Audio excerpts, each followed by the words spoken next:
पिछले दिनी अमरीका कैनेडा सरहद ते मरण वाले भारतीयों की पछाण हो चुकी है। दसांगे कौन सन। केजरीवाल नूं कट्टर शब्द लगता है काफ़ी पसंद आ गया। खैरा जेलों बाहर आ गए ने। बिक्रम मजीठिया ने नामजदगियां दाखिल कर दित्तियां ने। कहंदे सिद्धू किसी का नहीं हो सकता। सिद्धू की भैन ने भी निशाना लाया है। मां ने ही घरों कढ़ दिता सी। सिद्धू लई अज दा दिन काफ़ी भारी रहा है। सुखबीर बादल ने चन्नी ते सिद्धू बारे की बयान दिता है। पंजाब भारत ते दुनिया भर दीआं खबरां दे खास बुलेटिन दे विच सत श्री अकाल, मैं हरशरण कौर। एमरजेंसी बुलेटिन दे विच तुहानूं दसांगे सारियां वड्डियां ताज़ा ते अहम खबरां। पहलां दस दिंदे हां कल दी लोक राय दा नतीजा। कल दी लोक राय सी कि आम आदमी पार्टी पंजाब दे प्रधान भगवंत मान ने दावा कीता है कि ऐतकी पंजाब दीआं चोणां दे विच आम घरां दे मुंडे कई साल सियासत हंडा चुके वड्डे लीडरां नूं हराउणगे। की तुसी इस दे नाल सहमत हो? तो साढ़े 83% दर्शकों ने सहमति जताई है कि अजिहा होवेगा, जबकि 17% ने असहमति भी जताई है। अज की लोक राय है। श्रोमणी अकाली दल के प्रधान सुखबीर सिंह बादल ने कहा कि मुख मंत्री के अहुदे दे लई कांग्रेस दे विच ना चन्नी ते ना सिद्धू, इन्हां विचों कोई भी फिट नहीं है। दोवें बेकार ने, दोवें स्टेबल नहीं हैं। बादल के इस बयान के नाल तुसीं किन्ने क सहमत हो? जे सहमत हो यस जां हाँ लिखियो, सहमत नहीं हो नो जां ना लिखियो। खबरां विस्तार दे नाल ते गल पहलां पंजाब दी करांगे। बुलेटिन दे विच सब तो पहलां पंजाब दीआं अहम खबरां ते सब तो पहली खबर असीं तुहानूं दसदे हां। अमरीका कैनेडा सरहद दे उत्ते जिहड़े 4 भारती मारे गए सी बर्फीले तूफान दे विच फस के मारे दस्से गए ने, उन्हां दी पछाण हो चुकी है। कैनेडा की मैनीटोबा पुलिस ने जानकारी दी है कि पिछले कुछ समय तो वो मुल्क दे विच सन ते कोई उन्होंने सरहद के उत्ते लैके गया सी। मनुखी तस्करी का मसला यह जापदा है। मैनीटोबा की रॉयल कैनेडियन माउंटेड पुलिस ने दस्सिया कि मरण वालों की पछाण जगदीश बल्लभ दे भाई पटेल 39 साल के सन, वैशाली बेन जगदीश कुमार पटेल 37 साल के सी, विहंगी जगदीश कुमार पटेल 11 साल ते धर्मिक जगदीश कुमार पटेल 3 साल के सन। चारे एक परिवार के मैंबर सी। 11 जनवरी नूं टोरंटो पहुंचा सी परिवार। 19 जनवरी नूं कैनेडा अमरीका सरहद तो करीब 12 मीटर दूर एमरसन मैनीटोबा के नेड़े मृतक मिले सी। अमरीका जाने की कोशिश कर रहे सी। एक ग्रुप दे विच कहंदे शामिल सी। ग्रुप के बाकी मैंबर उधर पहुंच गए सी। उधर पहुंचे मैंबरां दे विचों एक बालक दे कोले बच्चे दा समान सी, पर बच्चा उस ग्रुप दे विच नहीं सी। फिर अमेरिका की पुलिस ने कैनेडा की पुलिस नूं सूचित किया। फिर उन्होंने जदों सरहद के पास गश्त की तो 4 जने मृत पाए गए सी। पुलिस नूं शक है कि इन्हां नूं इत्थे कोई छड्ड के गया सी, क्योंकि कोई भी लावारिस वाहन नहीं मिलिया है। पहली नज़रे मनुखी तस्करी का मामला इसनूं मन रही है पुलिस अते जांच कर रही है। हालांकि पुलिस ने नहीं दस्सिया कि यह भारत दे विच किहड़े सूबे तो रहन वाले सी। हालांकि जिवें नाम आपां देख रहे हैं तो यह बंगाल साइड दे लगदे ने ते इस करके पुलिस ने हजे कोई इस बारे जानकारी नशर नहीं की है। अगली अहम खबर देश दीआं सियासी पार्टियां दी आमदनी दे नाल जुड़ी हुई है, जायदाद दे नाल जुड़ी हुई है। Advocacy group association for democratic reforms ने 2019-20 दे विच कौमी ते खेतरी पार्टियां दीआं जायदादां अते देणदारियां दे विश्लेषण के आधार के उत्ते रिपोर्ट तैयार की है। इस रिपोर्ट दे विच जो सामने आया है कि बीजेपी दे कोले सब तो वध जायदाद सी 2019-20 दे विच ते बसपा दूसरे नंबर की पार्टी सी। बहुजन समाज पार्टी खेतरी पार्टियां दे विच सपा समाजवादी पार्टी सब तो अमीर है ते नैशनल पार्टियां दे विचों बीजेपी सब तो अमीर पार्टी है। विश्लेषण के मुताबिक वित्ती साल 2019-20 दौरान 7 कौमी ते 44 खेतरी पार्टियां वालों ऐलानी कुल जायदाद क्रमवार 6,988 करोड़ 57 लाख रुपये है। तो जिहड़ियां खेतरी पार्टियां ने उन्हां दी हैगी है 2,129 करोड़ 38 लाख रुपये, यानी कि कौमी पार्टियां कोले 6,988 करोड़ तो वध है ते खेतरी पार्टियां कोल 129 करोड़ तो वध है। 7 जिहड़ियां कौमी पार्टियां ने उन्हां दे विचों सब तो वध जायदाद बीजेपी दे कोल 4,847 करोड़ 78 लाख रुपये, जिहड़ी कि सारियां पार्टियां दा 7 पार्टियां दा 69% तो भी वध बनदी है। ते इस तो बाद बसपा भी बहुजन समाज पार्टी है जिहड़ी वो भी नैशनल पार्टी है। मायावती की पार्टी, कांशी राम की पार्टी पंजाब दे विचों उठ के कांशी राम ने एक पार्टी बनाई सी, उस दे कोल दूसरे नंबर ते सब तो वध जायदाद है 698 करोड़ 33 लाख रुपये की जायदाद। उस तो बाद कांग्रेस तीसरे नंबर की पार्टी है। बड़ी हैरानी की गल है कि कांग्रेस कोल तीजे नंबर ते वध है, बसपा दे कोले उस दे नालों वध जायदाद है। कांग्रेस कोल 588 करोड़ 16 लाख रुपये की जायदाद दसी गई है। ਬਸਪਾ ਦੇ ਕੋਲੇ ਯਾਨੀ ਕਿ 9.9% ਜਾਇਦਾਦ ਹੈ, ਕਾਂਗਰਸ ਦੇ ਕੋਲੇ 8.42% ਤੇ 44 ਖੇਤਰੀ ਪਾਰਟੀਆਂ ਦੇ ਵਿੱਚੋਂ 10 ਸਿਖਰਲੀਆਂ ਪਾਰਟੀਆਂ ਦੀ ਜਾਇਦਾਦ 2028 ਕਰੋੜ 715 ਲੱਖ ਰੁਪਏ ਹੈ ਤੇ ਸਮਾਜਵਾਦੀ ਪਾਰਟੀ ਸਭ ਤੋਂ ਵੱਧ ਜਾਇਦਾਦ ਵਾਲੀ ਪਾਰਟੀ ਹੈ ਖੇਤਰੀ ਪਾਰਟੀਆਂ ਦੇ ਵਿੱਚ। ਸ਼੍ਰੋਮਣੀ ਅਕਾਲੀ ਦਲ ਵੀ ਤੁਹਾਨੂੰ ਦੱਸ ਦਿੰਦੇ ਆ ਕਿ ਖੇਤਰੀ ਪਾਰਟੀ ਦੇ ਵਿੱਚ ਹੀ ਆਉਂਦਾ ਹੈ, ਪਰ ਸਭ ਤੋਂ ਵੱਧ ਜਾਇਦਾਦ ਸਪਾ ਦੇ ਕੋਲੇ ਹੈ, ਸਮਾਜਵਾਦੀ ਪਾਰਟੀ, ਅਖਿਲੇਸ਼ ਯਾਦਵ ਦੀ ਪਾਰਟੀ। ਇਹਨਾਂ ਦੇ ਕੋਲੇ 563 ਕਰੋੜ 47 ਲੱਖ ਰੁਪਏ ਦੀ ਜਾਇਦਾਦ, ਜਿਹੜੀ ਕਿ 100 ਦੇ ਵਿੱਚੋਂ 26.46% ਬਣਦੀ ਹੈ। ਇਸ ਤੋਂ ਬਾਅਦ TRS 301 ਕਰੋੜ ਰੁਪਏ 47 ਲੱਖ ਰੁਪਏ ਤੇ AIADMK ਕੋਲ 267 ਕਰੋੜ 61 ਲੱਖ ਰੁਪਏ। ਕੌਮੀ ਸਿਆਸੀ ਪਾਰਟੀਆਂ ਨੇ ਵਿੱਤੀ ਸਾਲ 2019-20 ਦੇ ਵਿੱਚ ਕੁੱਲ 74 ਕਰੋੜ 27 ਲੱਖ ਰੁਪਏ ਦੀਆਂ ਦੇਣਦਾਰੀਆਂ ਦਾ ਵੀ ਐਲਾਨ ਕੀਤਾ। 2019-20 ਦੇ ਵਿੱਚ ਕਾਂਗਰਸ ਨੇ 49 ਕਰੋੜ 55 ਲੱਖ ਰੁਪਏ ਦੀਆਂ ਸਭ ਤੋਂ ਵੱਧ ਕੁੱਲ ਦੇਣਦਾਰੀਆਂ ਐਲਾਨੀਆਂ ਨੇ। ਇਸ ਤੋਂ ਬਾਅਦ ਤ੍ਰਿਣਮੂਲ ਕਾਂਗਰਸ ਨੇ 11 ਕਰੋੜ 32 ਲੱਖ ਰੁਪਏ। ਅਕਾਲੀ ਦਲ ਵੀ ਖੇਤਰੀ ਪਾਰਟੀ ਹੈ, ਪਰ ਕਮਾਲ ਦੀ ਗੱਲ ਹੈ ਕਿ ਪਾਰਟੀ ਇਸ ਸੂਚੀ ਦੇ ਵਿੱਚ ਕਾਫੀ ਪਿੱਛੇ ਹੈ ਜਾਇਦਾਦ ਦੇ ਮਾਮਲੇ ਦੇ ਵਿੱਚ। ਤੇ ਇਹ ਵੀ ਤੁਹਾਨੂੰ ਦੱਸ ਦਿੰਦੇ ਆ ਕਿ ਪਾਰਟੀਆਂ ਦੇ ਕੋਲੇ ਜਿਹੜੀ ਜਾਇਦਾਦ ਆਉਂਦੀ ਹੈ ਉਹ ਪਾਰਟੀ ਦਾ ਫੰਡ ਹੁੰਦਾ ਹੈ। ਪਾਰਟੀ ਦਾ ਫੰਡ ਕੁਝ ਤਾਂ ਵਰਕਰ ਆਪ ਦਿੰਦੇ ਨੇ, ਲੀਡਰ ਖੁਦ ਦਿੰਦੇ ਨੇ, ਇਕੱਠਾ ਕੀਤਾ ਜਾਂਦਾ ਹੈ ਤੇ ਜ਼ਿਆਦਾਤਰ ਤਾਂ ਕਾਰਪੋਰੇਟਾਂ ਤੋਂ ਲਿਆ ਜਾਂਦਾ ਹੈ। ਇਸੇ ਕਰਕੇ ਭਾਰਤ ਦੀ ਜਿਹੜੀ ਕੇਂਦਰ ਸਰਕਾਰ ਹੈ, ਇਸ ਵਕਤ ਦੀ ਸਰਕਾਰ ਹੈ, ਉਸ ਦੇ ਉਦਯੋਗਪਤੀਆਂ ਦੇ ਨਾਲ ਗੂੜੇ ਸੰਬੰਧ ਦੱਸੇ ਜਾਂਦੇ ਨੇ, ਕਿਉਂਕਿ ਪਾਰਟੀਆਂ ਨੂੰ ਫੰਡ ਬਹੁਤ ਵੱਡੀ ਮਾਤਰਾ ਦੇ ਵਿੱਚ ਦਿੱਤਾ ਜਾਂਦਾ ਹੈ। ਅਗਲੀ ਖਬਰ ਪ੍ਰੋਫੈਸਰ ਦਵਿੰਦਰਪਾਲ ਸਿੰਘ ਭੁੱਲਰ ਸਣੇ ਬਾਕੀ ਬੰਦੀ ਸਿੰਘਾਂ ਦੀ ਰਿਹਾਈ ਦੇ ਨਾਲ ਜੁੜੀ ਹੋਈ ਹੈ। ਰਿਹਾਈ ਦੀ ਮੰਗ ਜਿੱਥੇ ਪੰਜਾਬ ਸਮੇਤ ਪੂਰੇ ਭਾਰਤ ਦੇ ਵਿੱਚ ਵਸਦੇ ਸਿੱਖਾਂ ਦੇ ਵੱਲੋਂ ਕੀਤੀ ਜਾ ਰਹੀ ਹੈ, ਉੱਥੇ ਹੀ ਕੈਨੇਡਾ ਦੇ ਵਿੱਚ ਵੀ ਰਿਹਾਈ ਦੀ ਮੰਗ ਨੂੰ ਲੈ ਕੇ ਵੈਨਕੂਵਰ ਦੇ ਵਿੱਚ ਰੋਸ ਪ੍ਰਦਰਸ਼ਨ ਕੀਤਾ ਗਿਆ 26 ਜਨਵਰੀ ਨੂੰ, ਜਿੱਥੇ ਭਾਰਤ ਸਮੇਤ ਵਿਦੇਸ਼ਾਂ ਦੇ ਵਿੱਚ ਭਾਰਤੀਆਂ ਨੇ ਗਣਤੰਤਰ ਦਿਵਸ ਮਨਾਇਆ। ਉੱਥੇ ਹੀ ਸਰੀ BC ਦੇ ਵਿੱਚ ਸੈਂਕੜੇ ਸਿੱਖਾਂ ਨੇ ਇੰਡੀਅਨ ਕੌਂਸਲੇਟ ਦਫ਼ਤਰ ਵੈਨਕੂਵਰ ਦੇ ਸਾਹਮਣੇ ਇਕੱਠੇ ਹੋ ਕੇ ਭਾਰਤ ਦੀਆਂ ਵੱਖ-ਵੱਖ ਜੇਲ੍ਹਾਂ ਵਿੱਚ ਬੰਦ ਸਿੱਖਾਂ ਦੀ ਰਿਹਾਈ ਲਈ ਰੋਸ ਮੁਜ਼ਾਹਰਾ ਕੀਤਾ। ਇਸ ਮੁਜ਼ਾਹਰੇ ਦੇ ਵਿੱਚ ਵੈਨਕੂਵਰ, ਸਰੀ, ਐਬਸਫੋਰਡ, ਡੈਲਟਾ, ਬਰਨਬੀ ਤੇ ਹੋਰ ਸ਼ਹਿਰਾਂ ਤੋਂ ਸਿੱਖ ਸ਼ਾਮਿਲ ਹੋਏ। ਮੁਜ਼ਾਹਰਾ ਕਰ ਰਹੇ ਸਿੱਖਾਂ ਨੇ ਆਪਣੇ ਹੱਥਾਂ ਦੇ ਵਿੱਚ ਬੰਦੀ ਸਿੰਘਾਂ ਦੀ ਰਿਹਾਈ ਲਈ ਬੈਨਰ ਤੇ ਕੇਸਰੀ ਝੰਡੇ ਫੜੇ ਹੋਏ ਸੀ। ਇਸ ਮੌਕੇ ਗੁਰਦੁਆਰਾ ਗੁਰੂ ਨਾਨਕ ਸਿੱਖ ਟੈਂਪਲ ਸਰੀ ਡੈਲਟਾ ਦੇ ਪ੍ਰਧਾਨ ਹਰਦੀਪ ਸਿੰਘ ਨਿੱਜਰ ਸਮੇਤ ਹੋਰ ਸਿੱਖ ਆਗੂਆਂ ਨੇ ਭਾਰਤ ਸਰਕਾਰ ਦੀ ਆਲੋਚਨਾ ਕੀਤੀ ਕਿ ਬਹੁਤ ਸਾਰੇ ਸਿੱਖ ਕੈਦੀਆਂ ਨੂੰ ਸਜ਼ਾ ਪੂਰੀ ਹੋਣ ਤੋਂ ਬਾਅਦ ਵੀ ਰਿਹਾ ਨਹੀਂ ਕੀਤਾ ਜਾ ਰਿਹਾ, ਜੋ ਕਿ ਇੱਕ ਬਹੁਤ ਵੱਡੀ ਬੇਇਨਸਾਫੀ ਹੈ। ਭਾਰਤ ਸਰਕਾਰ ਤੋਂ ਉਹਨਾਂ ਮੰਗ ਕੀਤੀ ਕਿ ਬੰਦੀ ਸਿੰਘਾਂ ਨੂੰ ਤੁਰੰਤ ਰਿਹਾ ਕਰਕੇ ਇਨਸਾਫ ਦਿੱਤਾ ਜਾਵੇ। 26 ਜਨਵਰੀ ਨੂੰ ਗਣਤੰਤਰ ਦਿਹਾੜੇ ਮੌਕੇ ਕਿਸਾਨ ਮਜ਼ਦੂਰ ਸੰਘਰਸ਼ ਕਮੇਟੀ ਦੇ ਵੱਲੋਂ ਜੰਡਿਆਲਾ ਗੁਰੂ ਦੇ ਵਿੱਚ ਵੱਡੀ ਤੇ ਵਿਸ਼ਾਲ ਕਾਮਯਾਬ ਰੈਲੀ ਕਰਨ ਤੋਂ ਬਾਅਦ 29 ਜਨਵਰੀ ਨੂੰ ਪੂਰੇ ਪੰਜਾਬ ਦੇ ਵਿੱਚ ਕੇਂਦਰ ਸਰਕਾਰ ਦੀਆਂ ਅਰਥੀਆਂ ਫੂਕਣ ਦਾ ਐਲਾਨ ਕੀਤਾ ਹੈ।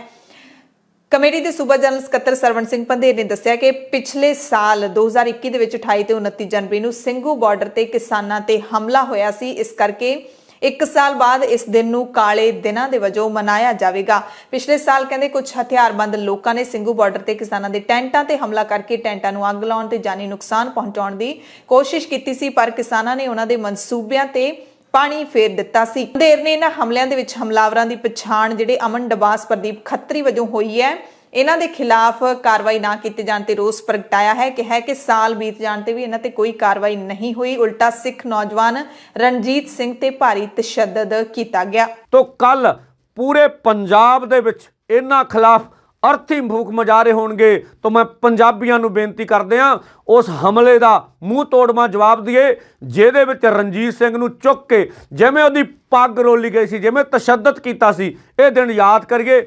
ਹਰੇਕ ਪਿੰਡ, ਕਸਬੇ, ਸ਼ਹਿਰ ਵਿੱਚ ਕੱਲ ਮੋਦੀ ਦੀਆਂ ਅਰਥੀਆਂ ਸੜਨੀਆਂ ਚਾਹੀਦੀਆਂ। ਜਿਵੇਂ ਗ੍ਰਹਿ ਮੰਤਰੀ ਦਾ ਕੱਲ ਬਿਆਨ ਸੀ ਯੂਪੀ 'ਚ ਵੀ ਅਸੀਂ ਯੂਪੀ ਦੇ ਵਿੱਚੋਂ ਗੁੰਡਾਗਰਦੀ ਖਤਮ ਕਰ ਦਿੱਤੀ। ਉਹਨਾਂ ਨੂੰ ਅਮਨ ਡਬਾਸ ਤੇ ਪ੍ਰਦੀਪ ਖੱਤਰੀ ਦੀ ਗੁੰਡਾਗਰਦੀ ਯਾਦ ਨਹੀਂ, ਸਾਡੇ ਕੋਲ ਵੀਡੀਓ ਵਿਖਾ ਦੇਵਾਂਗੇ।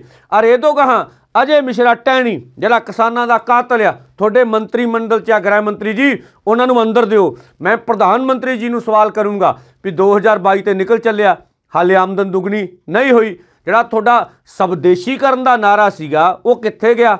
ਤੁਸੀਂ ਤਾਂ ਦੇਸ਼ ਦੀ ਸੰਪत्ति ਟਾਟਿਆਂ ਨੂੰ ਵੇਚਣ 'ਚ ਲੱਗੇ ਜੇ। ਪੰਜਾਬ ਦੇ ਵਿੱਚ ਚੋਣਾਂ ਦਾ ਮਾਹੌਲ ਪੂਰਾ ਗਰਮਾਇਆ ਹੋਇਆ। ਪੂਰੇ 22 ਦਿਨ ਵੋਟਾਂ ਦੇ ਵਿੱਚ ਰਹਿ ਗਏ ਨੇ। 20 ਫਰਵਰੀ ਨੂੰ ਵੋਟਾਂ ਪੈਣੀਆਂ ਨੇ, ਪਹਿਲਾਂ 14 ਨੂੰ ਪੈਣੀਆਂ ਸੀ ਤੇ 6 ਦਿਨ ਹੋਰ ਵੱਧ ਗਏ ਨੇ, ਨਹੀਂ ਤਾਂ 22 ਦੇ ਵਿੱਚੋਂ 6 ਘਟਾ ਲਓ, 16 ਕੁ ਦਿਨ ਨੇ ਜਿਹੜੇ ਉਹ ਰਹਿ ਜਾਣੇ ਸੀ ਵੋਟਾਂ ਦੇ ਵਿੱਚ। ਖੈਰ, ਸੁਖਪਾਲ ਖਹਿਰਾ ਦੇ ਨਾਲ ਜੁੜੀ ਅਪਡੇਟ ਹੈ। ਜ਼ਮਾਨਤ ਮਿਲਣ ਤੋਂ ਬਾਅਦ ਸੁਖਪਾਲ ਖਹਿਰਾ ਪਟਿਆਲਾ ਜੇਲ੍ਹ ਦੇ ਵਿੱਚੋਂ ਰਿਹਾ ਹੋ ਗਏ ਨੇ। ਈਡੀ ਦੇ ਵੱਲੋਂ ਮੁਹਾਲੀ ਦੇ ਵਿੱਚ ਮਨੀ ਲਾਂਡਰਿੰਗ ਤਹਿਤ ਕੇਸ ਦਰਜ ਕੀਤਾ ਸੀ, ਜਿਸ ਤੋਂ ਬਾਅਦ ਲਗਾਤਾਰ ਨਵੰਬਰ ਤੋਂ ਸੁਖਪਾਲ ਖਹਿਰਾ ਪਟਿਆਲਾ ਜੇਲ੍ਹ ਦੇ ਵਿੱਚ ਬੰਦ ਸਨ। 18 ਨਵੰਬਰ ਤੋਂ ਬੰਦ ਸਨ। ਅਦਾਲਤ ਵੱਲੋਂ ਮਨਜ਼ੂਰ ਕੀਤੀ ਜ਼ਮਾਨਤ ਸੰਬੰਧੀ ਦਸਤਾਵੇਜ਼ ਪਟਿਆਲਾ ਜੇਲ੍ਹ ਵਿੱਚ ਪਹੁੰਚਣ ਤੋਂ ਬਾਅਦ ਖਹਿਰਾ ਨੂੰ ਬਾਅਦ ਦੁਪਹਿਰ 1:30 ਵਜੇ ਰਿਹਾ ਕਰ ਦਿੱਤਾ ਗਿਆ।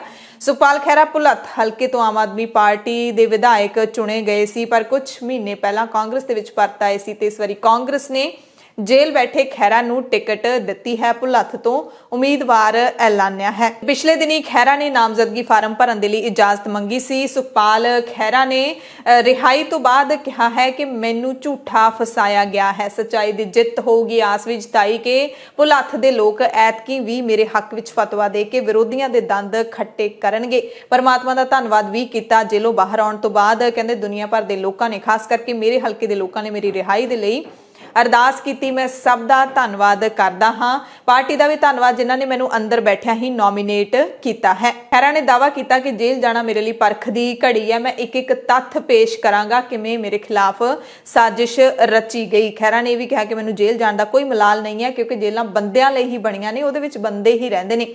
ਦੁੱਖ ਹੁੰਦਾ ਜਦੋਂ ਕਿਸੇ ਬੇਗੁਨਾਹ ਨੂੰ ਅੰਦਰ ਡੱਕਿਆ ਜਾਂਦਾ ਹੈ। ਰਿਹਾਈ ਤੋਂ ਬਾਅਦ ਖਹਿਰਾ ਗੁਰਦੁਆਰਾ ਭੋਰਾ ਸਾਹਿਬ ਸ਼੍ਰੀ ਫਤਿਹਗੜ੍ਹ ਸਾਹਿਬ ਵਿਖੇ ਮੱਥਾ ਟੇਕਣ ਵੀ ਪਹੁੰਚੇ। ਹੱਕ ਸੱਚ ਦੇ ਰਾਹ ਤੇ ਚੱਲਣ ਦਾ ਬਲ ਬਖਸ਼ਣ ਦੀ ਅਰਦਾਸ ਵੀ ਕੀਤੀ। ਉਹ ਮੈਂ ਸਮਝਦਾ ਮੈਨੂੰ ਜੇਲ੍ਹ ਜਾਣ ਦਾ ਕੋਈ ਮਲਾਲ ਨਹੀਂਗਾ। ਜੇਲ੍ਹਾਂ ਬੰਦਿਆਂ ਲਈ ਬਣੀਆਂ। ਪਿੱਛੇ ਦੇਖ ਲਓ ਤੁਸੀਂ, ਇਹਦੇ 'ਚ ਬੰਦੇ ਰਹਿੰਦੇ ਨੇ, ਕੋਈ ਜਾਨਵਰ ਨਹੀਂ ਰਹਿੰਦੇ। ਜੇਲ੍ਹ ਜਾਣਾ ਜਿਹੜਾ ਹੈ ਨਾ, ਇਹ ਵੀ ਇੱਕ ਮੈਂ ਸਮਝਦਾ ਕਿ ਕੀ ਕਹਿੰਦੇ ਹੁੰਦੇ ਆ ਕਿ ਅੱਜ ਦੇ ਯੁੱਗ ਵਿੱਚ ਪੋਲੀਟੀਕਲ ਲੋਕਾਂ ਵਾਸਤੇ ਇਹ ਇੱਕ ਕਿਸਮ ਦਾ ਮੈਂ ਕਹਿੰਦਾ ਵਾਂ ਕਿ ਪਰਖ ਦੀ ਘੜੀ ਸੀਗੀ।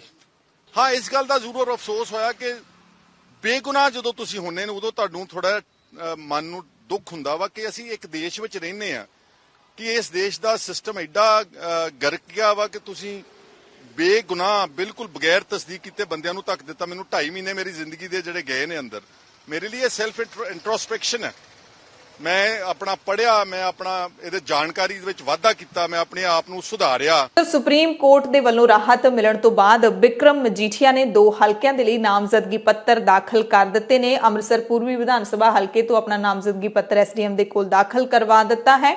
ਨਵਜੋਤ ਸਿੰਘ ਸਿੱਧੂ ਦੇ ਖਿਲਾਫ ਇਥੋਂ ਚੋਣ ਮੈਦਾਨ ਦੇ ਵਿੱਚ ਸੁਖਬੀਰ ਬਾਦਲ ਨੇ ਮਜੀਠੀਆ ਨੂੰ ਉਤਾਰਿਆ ਹੈ। ਉਸ ਤੋਂ ਬਾਅਦ ਮਜੀਠੀਆ ਨੇ ਪ੍ਰੈਸ ਕਾਨਫਰੰਸ ਵੀ ਕੀਤੀ। ਮਜੀਠੀਆ ਨੇ ਕਾਂਗਰਸ ਸਰਕਾਰ ਤੇ ਅਦਾਲਤ ਦੀ ਹੱਦ ਤੱਕ ਕਰਨ ਦਾ ਦੋਸ਼ ਲਾਇਆ। ਮਜੀਠੀਆ ਨੇ ਕਿਹਾ ਕਿ ਹਾਈ ਕੋਰਟ ਵਿੱਚ ਮੇਰੀ ਜ਼ਮਾਨਤ ਤੇ ਹਾਲੇ ਜਸਟਿਸ ਲੀਜ਼ਾ ਗਿੱਲ ਦੇ ਵੱਲੋਂ ਫੈਸਲਾ ਵੀ ਨਹੀਂ ਸੀ ਸੁਣਾਇਆ ਗਿਆ। ਪੰਜਾਬ ਪੁਲਿਸ ਨੇ ਮੇਰੇ ਘਰ ਤੇ ਛਾਪੇ ਮਾਰਨੇ ਸ਼ੁਰੂ ਕਰ ਦਿੱਤੇ ਸੀ ਤੇ ਛਾਪਿਆਂ ਦੌਰਾਨ ਮੇਰੀ ਬਜ਼ੁਰਗ ਮਾਂ, ਪਤਨੀ ਤੇ ਬਿਮਾਰ ਬੱਚਿਆਂ ਨੂੰ ਤੰਗ ਕੀਤਾ ਗਿਆ। ਮਜੀਠੀਆ ਨੇ ਇਹ ਵੀ ਦੱਸਿਆ ਕਿ ਇੱਕ ਦਿਨ ਪਹਿਲਾਂ ਜਦੋਂ ਸੁਪਰੀਮ ਕੋਰਟ ਦੇ ਵਿੱਚ ਸੁਣਵਾਈ ਹੋਈ ਤਾਂ ਕਾਂਗਰਸ ਮੈਨੂੰ ਜੇਲ੍ਹ ਵਿੱਚ ਡੱਕਣ ਲਈ ਇੰਨੀ ਕਾਹਲੀ ਲੱਗ ਰਹੀ ਹੈ ਕਿ ਸਰਕਾਰ ਦੇ ਵਕੀਲ ਪੀ ਚਿਦੰਬਰਮ ਬਿਨਾਂ ਨੋਟਿਸ ਤੋਂ ਹੀ ਜੱਜ ਮੂਹਰੇ ਆ ਕੇ ਬਹਿ ਗਏ ਸੀ। ਇਸ ਤਾਜ਼ਾ ਪ੍ਰੈਸ ਕਾਨਫਰੰਸ ਦੇ ਵਿੱਚ ਨਾਮਜ਼ਦਗੀ ਦਾਖਲ ਕਰਨ ਤੋਂ ਬਾਅਦ ਮਜੀਠੀਆ ਕਾਫੀ ਹਲਕੇ ਫੁਲਕੇ ਰੌਂ ਦੇ ਵਿੱਚ ਨਜ਼ਰ ਆਏ। ਮਜੀਠੀਆ ਨੇ ਮਜ਼ਾਕੀਆ ਲਹਿਜ਼ੇ ਦੇ ਵਿੱਚ ਕਿਹਾ ਕਿ ਹਮੇਸ਼ਾ ਚੋਣ ਹਮਾਇਤੀਆਂ ਦੇ ਸਿਰ ਤੇ ਮੈਂ ਜਿੱਤਦਾ ਰਿਹਾ। ਮੇਰੀ ਪਤਨੀ ਜਾਂ ਪਰਿਵਾਰ ਦੇ ਦੂਸਰੇ ਮੈਂਬਰਾਂ ਨੇ ਕਦੇ ਹਲਕੇ ਦੇ ਵਿੱਚ ਪੈਰ ਧਰ ਕੇ ਨਹੀਂ ਦੇਖਿਆ। ਉਹਨਾਂ ਨੇ ਇਸ ਵਾਰ ਦੀ ਚੋਣ ਵੀ ਆਪਣੇ ਹਮਾਇਤੀਆਂ ਦੇ ਸਿਰ ਤੇ ਲੜਨ ਦਾ ਐਲਾਨ ਕੀਤਾ। ਮਜੀਠੀਆ ਨੇ ਦਾਅਵਾ ਕੀਤਾ ਕਿ ਜੋ ਮੇਰੇ ਖਿਲਾਫ ਸਿਆਸੀ ਬਦਲਾਖੋਰੀ ਦਾ ਕੇਸ ਕੀਤਾ ਗਿਆ ਉਸ ਦਾ ਜਵਾਬ ਹਲਕੇ ਦੇ ਲੋਕ ਖੁਦ ਦੇਣਗੇ। ਐਤਕੀ ਮੇਰੀ ਲੜਾਈ ਥੋੜੀ ਵੱਖਰੀ ਆ। ਲੜਾਈ ਵੱਖਰੀ ਇਸ ਕਰਕੇ ਵੀ ਬਣ ਗਈ ਹੈ ਕਿਉਂਕਿ ਇੱਕ ਤਾਂ ਕੋਵਿਡ ਪ੍ਰੋਟੋਕਾਲ ਕਰਕੇ ਪ੍ਰਚਾਰ ਤੇ ਬੜੀਆਂ ਪਾਬੰਦੀਆਂ ਨੇ। ਪਹਿਲਾਂ ਜਿਹੇ ਜਿਹਾ ਪ੍ਰਚਾਰ ਹੁੰਦਾ ਸੀ ਉਹ ਪ੍ਰਚਾਰ ਹੈ ਨਹੀਂ।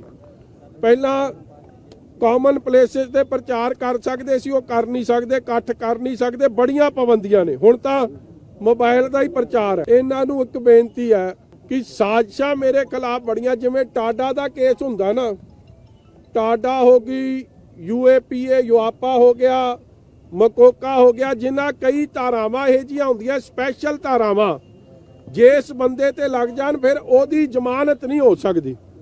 ਰੱਬ ਮਿਹਰ ਕਰੇ ਸੰਗਤਾਂ ਦੀਆਂ ਜਿਵੇਂ ਅਰਦਾਸਾਂ ਸੁਣੀਆਂ ਜਾਣ ਤੇ ਕੋਈ ਕਿਰਪਾ ਹੋ ਜਾਂਦੀ ਹੈ, ਨਹੀਂ ਤਾਂ ਟੈਕਨੀਕਲ ਇਸ਼ੂਜ਼ ਨੇ।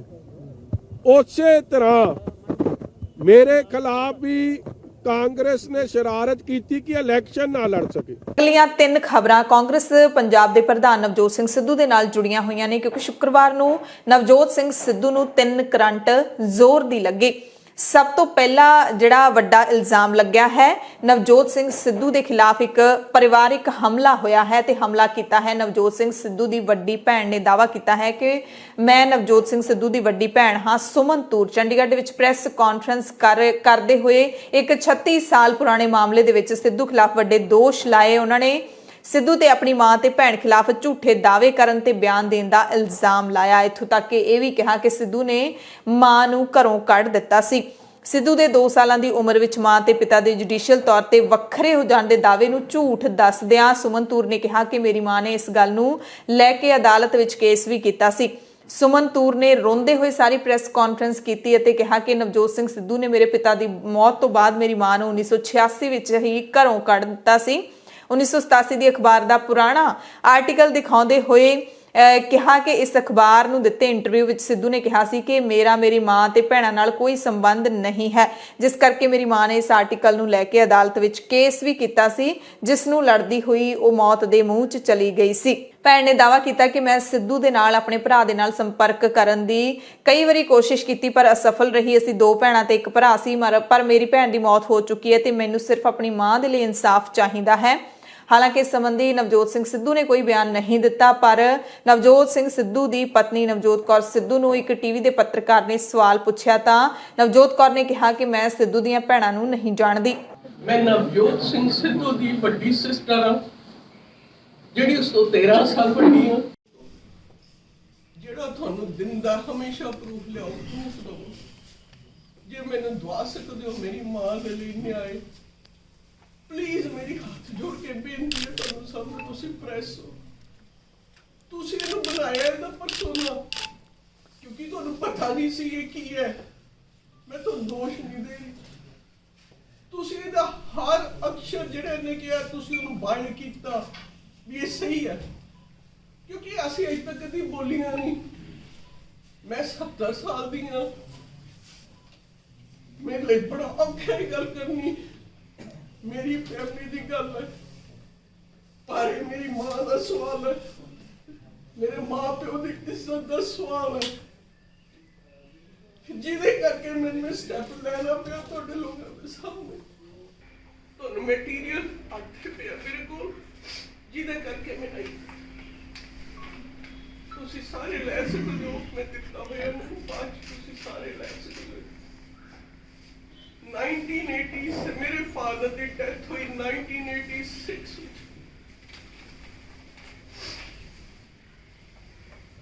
ने मेरी मदर ਨੂੰ ਉਸ ਤੋਂ ਬਾਅਦ ਭੋਗ ਤੋਂ ਬਾਅਦ ਇਹਨੇ ਕਲੀਅਰ ਕਰਦਾ ਕਿ ਇੱਥੇ ਕੱਖ ਨਹੀਂ ਹੈ। ਦੂਸਰੀ ਖਬਰ ਨਵਜੋਤ ਸਿੰਘ ਸਿੱਧੂ ਦੇ ਡਿਫਾਲਟਰ ਹੋਣ ਦੇ ਨਾਲ ਜੁੜੀ ਹੋਈ ਹੈ। ਦਰਅਸਲ ਪਾਵਰਕਾਮ ਨੇ ਬਿਜਲੀ ਦਾ ਬਿੱਲ ਨਾ ਭਰਨ ਦਾ ਇਲਜ਼ਾਮ ਲਾਉਂਦੇ ਹੋਏ ਨਵਜੋਤ ਸਿੰਘ ਸਿੱਧੂ ਨੂੰ ਡਿਫਾਲਟਰ ਐਲਾਨ ਦਿੱਤਾ ਹੈ। ਸਿੱਧੂ ਨੇ ਅੰਮ੍ਰਿਤਸਰ ਸਥਿਤ ਆਪਣੀ ਰਿਹਾਇਸ਼ ਦਾ ਜੁਲਾਈ ਮਹੀਨੇ ਤੋਂ ਬਾਅਦ ਬਿਜਲੀ ਦਾ ਬਿੱਲ ਨਹੀਂ ਭਰਿਆ, ਜਿਸ ਕਰਕੇ ਸਿੱਧੂ ਵੱਲ ਬਿਜਲੀ ਵਿਭਾਗ ਦਾ 4,22,000 ਰੁਪਏ ਦੇ ਕਰੀਬ ਬਕਾਇਆ ਖੜਾ ਹੈ ਤੇ ਪਹਿਲੀ ਵਾਰੀ ਨਹੀਂ ਹੋਇਆ। ਇਸ ਤੋਂ ਪਹਿਲਾਂ ਵੀ ਪਿਛਲੇ ਸਾਲ ਸਿੱਧੂ ਖਿਲਾਫ ਬਿਜਲੀ ਦਾ ਬਿੱਲ ਨਾ ਭਰਨ ਦਾ ਮਾਮਲਾ ਸਾਹਮਣੇ ਆਇਆ ਸੀ, ਜਿਸ ਦਾ ਭੁਗਤਾਨ ਜੁਲਾਈ ਦੇ ਵਿੱਚ ਕਰਕੇ ਬਿੱਲ ਤਾਂ ਭਰ ਦਿੱਤਾ ਗਿਆ ਸੀ, ਪਰ ਉਸ ਤੋਂ ਬਾਅਦ ਅਗਲਾ ਬਿੱਲ ਨਹੀਂ ਭਰਿਆ ਗਿਆ, ਜਿਹੜਾ ਕਿ 4,22,000 ਰੁਪਏ ਬਣਦਾ ਹੈ। ਹਾਲਾਂਕਿ ਸਿੱਧੂ ਦੇ ਘਰ ਦਾ ਕਨੈਕਸ਼ਨ ਨਹੀਂ ਕੱਟਿਆ ਗਿਆ। ਤੀਸਰੀ ਖਬਰ ਵੀ ਨਵਜੋਤ ਸਿੰਘ ਸਿੱਧੂ ਦੇ ਨਾਲ ਜੁੜੀ ਹੋਈ ਹੈ। ਦਿੱਲੀ ਦੀ ਮਹਿਲਾ ਕਮਿਸ਼ਨ ਦੀ ਚੇਅਰਪਰਸਨ ਸਵਾਤੀ ਮਾਲੀਵਾਲ ਨੇ ਨਵਜੋਤ ਸਿੰਘ ਸਿੱਧੂ ਤੇ ਤਿੱਖਾ ਗੁੱਸਾ ਕੱਢਿਆ ਹੈ। ਸਿੱਧੂ ਦੀ ਬਿਆਨਬਾਜ਼ੀ ਨੂੰ ਲੈ ਕੇ ਮਾਲੀਵਾਲ ਗੁੱਸਾ ਹੋਈ ਹੈ ਤੇ ਨਾਲ ਇੱਕ ਵੀਡੀਓ ਵੀ ਸਾਂਝੀ ਕੀਤੀ ਹੈ। ਪਿਛਲੇ ਦਿਨੀ ਨਵਜੋਤ ਸਿੰਘ ਸਿੱਧੂ ਨੇ ਜੋ ਪ੍ਰੈਸ ਕਾਨਫਰੰਸ ਕੀਤੀ ਸੀ, ਖਾਸ ਕਰਕੇ ਅਰਵਿੰਦ ਕੇਜਰੀਵਾਲ ਦੇ ਬਾਰੇ ਉਹਨਾਂ ਨੇ ਸ਼ਬਦਾਵਲੀ ਇਹੋ ਜਿਹੀ ਵਰਤੀ ਸੀ ਜਿਸ ਤੇ ਸਭ ਨੇ ਸਵਾਲ ਕੀਤੇ ਸੀ, ਸਭ ਦੀਆਂ ਨਜ਼ਰਾਂ ਗਈਆਂ ਸੀ ਨਵਜੋਤ ਸਿੰਘ ਸਿੱਧੂ ਜਿਸ ਤਰੀਕੇ ਦੇ ਨਾਲ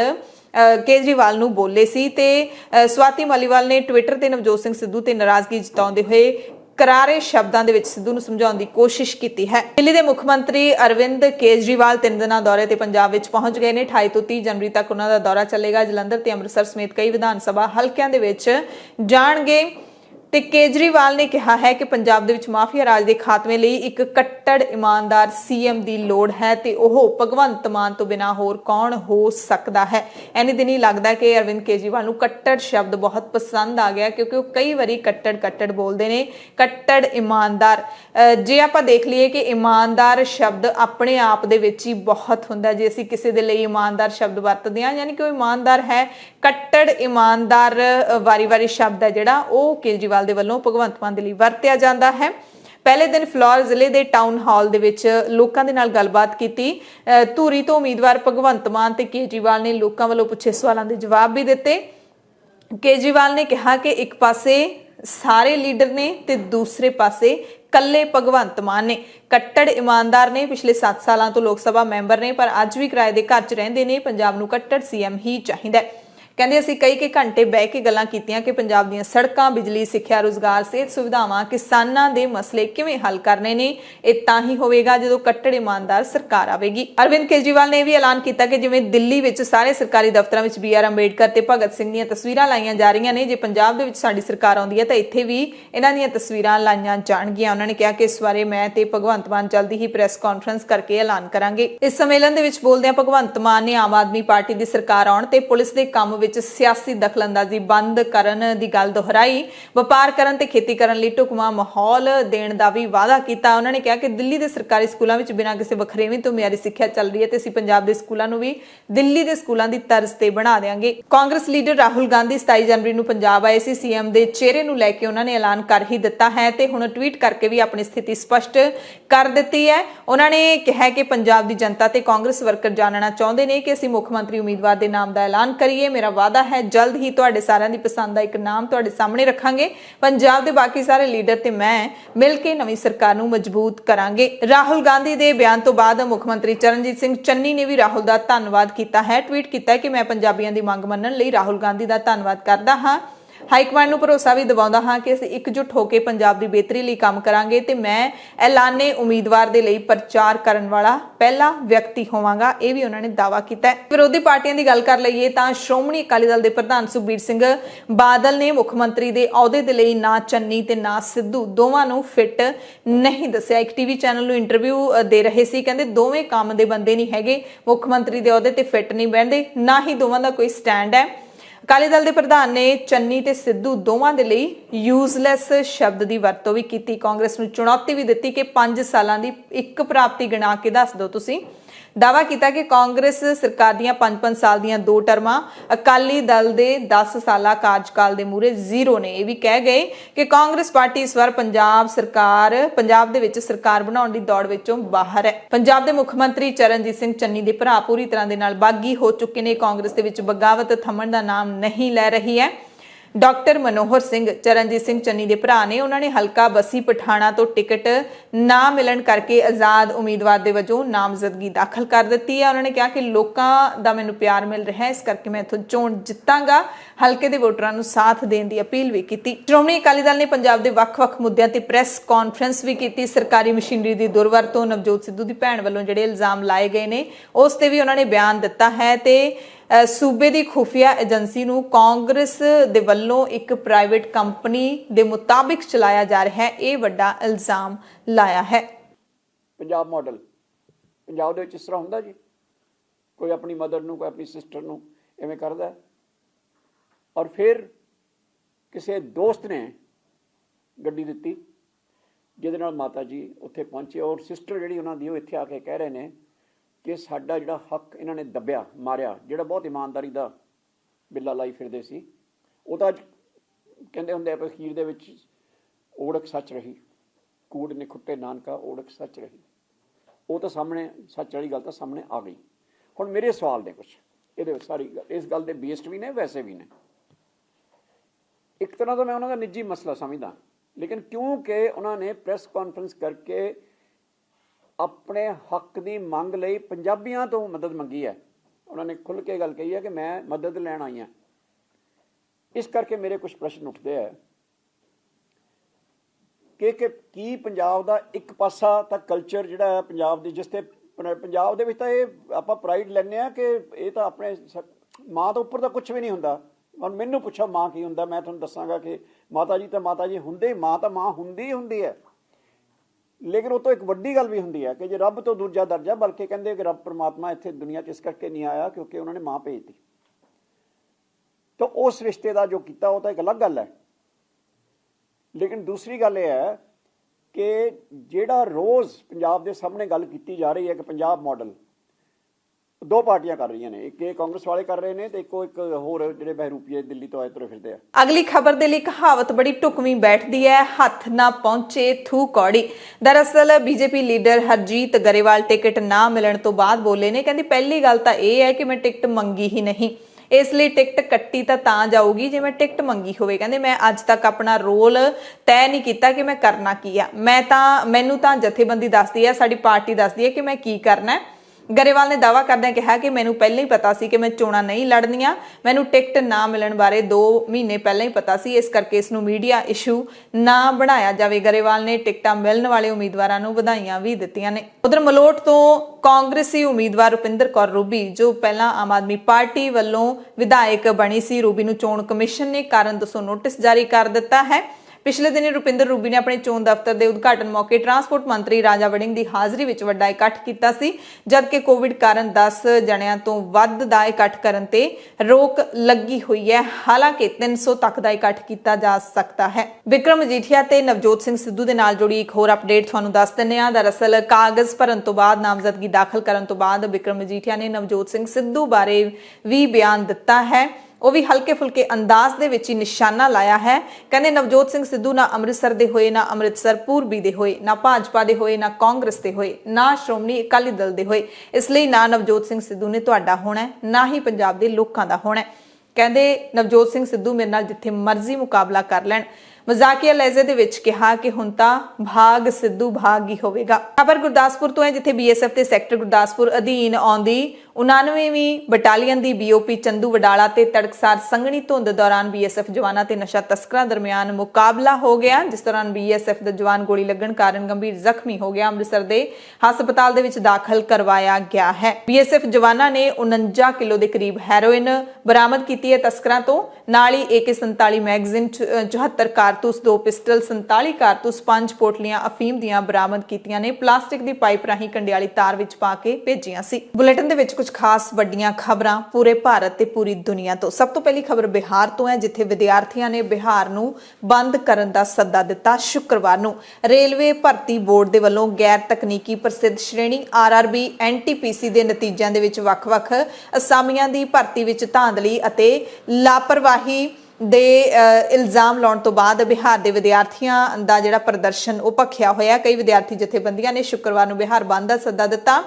ਸੜਕਾਂ ਜਾਮ ਕੀਤੀਆਂ ਗਈਆਂ, ਰੇਲਾਂ ਰੋਕੀਆਂ ਗਈਆਂ, ਬਿਹਾਰ ਬੰਦ ਕੀਤਾ ਗਿਆ। ਵਿਰੋਧੀ ਪਾਰਟੀਆਂ ਦੇ ਲੀਡਰਾਂ ਤੇ ਕਾਰਕੁਨਾਂ ਨੇ RRB NTPC ਪ੍ਰਕਿਰਿਆ ਪ੍ਰੀਖਿਆ ਦੇ ਵਿਰੋਧ ਵਿੱਚ ਵਿਦਿਆਰਥੀ ਜਥੇਬੰਦੀਆਂ ਵੱਲੋਂ ਦਿੱਤੇ ਬਿਹਾਰ ਬੰਦ ਦੇ ਸਮਰਥਨ ਵਿੱਚ ਪ੍ਰਦਰਸ਼ਨ ਕੀਤਾ। ਸੜਕਾਂ ਦੇ ਉੱਤੇ ਟਾਇਰ ਸਾੜੇ ਗਏ ਅਤੇ ਰੇਲ ਗੱਡੀਆਂ ਵੀ ਰੋਕੀਆਂ ਗਈਆਂ। ਬਿਹਾਰ ਦੀ ਰਾਜਧਾਨੀ ਪਟਨਾ ਦੇ ਵਿੱਚ RJD ਵਰਕਰਾਂ ਨੇ ਭਿਖਣਾ ਪਹਾੜੀ ਮੋੜ ਤੇ ਟਾਇਰ ਸਾੜ ਕੇ ਸਰਕਾਰ ਵਿਰੁੱਧ ਨਾਅਰੇਬਾਜ਼ੀ ਕਰਦਿਆਂ ਪ੍ਰਦਰਸ਼ਨ ਕੀਤਾ। ਜਨ ਅਧਿਕਾਰ ਪਾਰਟੀ ਦੇ ਵਰਕਰਾਂ ਨੇ ਪਟਨਾ ਯੂਨੀਵਰਸਿਟੀ ਨੇੜੇ ਡਾਕ ਬੰਗਲਾ ਚੌਰਾਹੇ ਤੇ ਬੰਦ ਦੇ ਸਮਰਥਨ ਵਿੱਚ ਪ੍ਰਦਰਸ਼ਨ ਕੀਤਾ। ਇਸ ਪ੍ਰਦਰਸ਼ਨ ਤੇ ਬਿਹਾਰ ਦੇ ਸਾਬਕਾ ਉਪ ਮੁੱਖ ਮੰਤਰੀ ਤੇ ਬੀਜੇਪੀ ਦੇ ਰਾਜ ਸਭਾ ਸੰਸਦ ਮੈਂਬਰ ਸੁਸ਼ੀਲ ਮੋਦੀ ਨੇ ਬਿਆਨ ਦਿੱਤਾ। ਕਹਿੰਦੇ ਰੇਲਵੇ ਪ੍ਰੀਖਿਆ ਨੂੰ ਲੈ ਕੇ ਨਾਰਾਜ਼ ਵਿਦਿਆਰਥੀਆਂ ਦੀ ਮੰਗ ਨੂੰ ਲੈ ਕੇ ਜੋ ਪ੍ਰਦਰਸ਼ਨ ਕੀਤਾ ਜਾ ਰਿਹਾ ਹੈ ਉਸ ਦੀ ਲੋੜ ਨਹੀਂ ਹੈ, ਕਿਉਂਕਿ ਰੇਲ ਮੰਤਰੀ ਨੇ ਭਰੋਸਾ ਦੇ ਦਿੱਤਾ ਹੈ।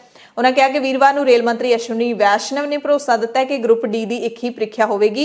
NTPC ਪ੍ਰੀਖਿਆ ਦੇ 3.5 ਲੱਖ ਵਾਧੂ ਨਤੀਜੇ ਐਲਾਨੇ ਜਾਣਗੇ। ਇਸ ਦਾ ਆਧਾਰ ਇੱਕ ਵਿਦਿਆਰਥੀ ਇੱਕ ਨਤੀਜਾ ਹੋਵੇਗਾ। ਵਿਦਿਆਰਥੀਆਂ ਨੂੰ ਵੀ ਅਪੀਲ ਕੀਤੀ ਕਿ ਉਹ ਕਿਸੇ ਹੋਰ ਦੇ ਪ੍ਰਭਾਵ ਹੇਠ ਆ ਕੇ ਪ੍ਰਦਰਸ਼ਨ ਨਾ ਕਰਨ। ਸੁਪਰੀਮ ਕੋਰਟ ਨੇ SC/ST ਨਾਲ ਸੰਬੰਧਿਤ ਲੋਕਾਂ ਨੂੰ ਸਰਕਾਰੀ ਨੌਕਰੀਆਂ ਵਿੱਚ ਤਰੱਕੀ ਦੇ ਵਿੱਚ ਰਾਖਵਾਂਕਰਨ ਦੇਣ ਦੇ ਮਾਪਦੰਡ ਤੈਅ ਕਰਨ ਤੋਂ ਇਨਕਾਰ ਕਰ ਦਿੱਤਾ ਤੇ ਇਸ ਨੂੰ ਸੂਬਿਆਂ ਤੇ ਛੱਡ ਦਿੱਤਾ। ਸੁਪਰੀਮ ਕੋਰਟ ਨੇ ਕਿਹਾ ਕਿ ਦੇਸ਼ ਦੇ ਸੂਬੇ ਅਨੁਸੂਚਿਤ ਜਾਤੀਆਂ ਤੇ ਜਨਜਾਤੀਆਂ ਦੀ ਪ੍ਰਤੀਨਿਧਤਾ ਬਾਰੇ ਅੰਕੜੇ ਇਕੱਠੇ ਕਰਨ ਦੇ ਲਈ ਪਾਬੰਦ ਹਨ। ਕਾਂਗਰਸ ਨੇ ਕਰੋਨਾ ਪ੍ਰਭਾਵਿਤ ਪਰਿਵਾਰਾਂ ਦੇ ਲਈ ਰਾਹਤ ਪੈਕੇਜ, ਮਹਿੰਗਾਈ, ਬੇਰੁਜ਼ਗਾਰੀ, ਕਿਸਾਨਾਂ ਦੇ ਨਾਲ ਜੁੜੇ ਮਸਲਿਆਂ, ਸਰਹੱਦ ਤੇ ਚੀਨ ਨਾਲ ਤਣਾਅ ਅਤੇ ਕੁਝ ਹੋਰ ਮਾਮਲਿਆਂ ਤੇ ਸੰਸਦ ਦੇ ਬਜਟ ਸੈਸ਼ਨ ਵਿੱਚ ਸਰਕਾਰ ਨੂੰ ਘੇਰਨ ਦਾ ਫੈਸਲਾ ਕੀਤਾ ਹੈ।